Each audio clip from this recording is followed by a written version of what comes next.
شكوت إلى وكيع سوء حفظي فأرشدني إلى ترك المعاصي وأخبرني بأن العلم نور ونور الله لا يهدى لعاصي. മഹാനായ ഇമാം ഷാഫി റഹിമഹുള്ള തൻ്റെ ഉസ്താദ് വക്കീഅനോട് ഒരു പരാതി പറയുകയാണ്.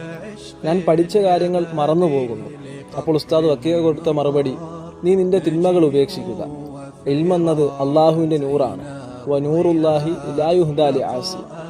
അള്ളാഹുവിൻ്റെ നൂറാകുന്ന ആ ഇൽമ് ഒരിക്കലും പാപികൾക്ക് ലഭിക്കുകയില്ല. ദീന് പഠിച്ചവർ അല്ലെങ്കിൽ ദീന് പഠിക്കുന്നവർ അവർ നേരിടുന്ന വലിയൊരു പ്രശ്നമാണ് പഠിച്ച കാര്യങ്ങൾ മറന്നു പോകുന്നു എന്നത്.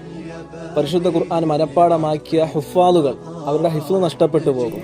ദീന് പഠിക്കാൻ ഓരോ മുസ്ലിമും ബാധ്യസ്ഥരാണ്.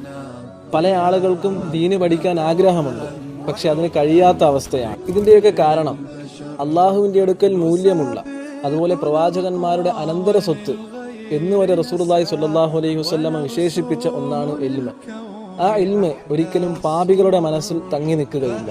പാപങ്ങൾ സംഭവിച്ചാൽ ഉടനടി ഇസ്തിഗ്ഫാർ ചെയ്യുക.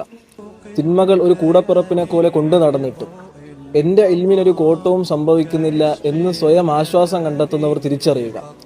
നിന്റെ ആ ഇൽമ കൊണ്ട് ദുനിയാവിലാകട്ടെ ആഖിറത്തിലാകട്ടെ നിനക്കൊരു പ്രയോജനവും ഉണ്ടാക്കുകയില്ല.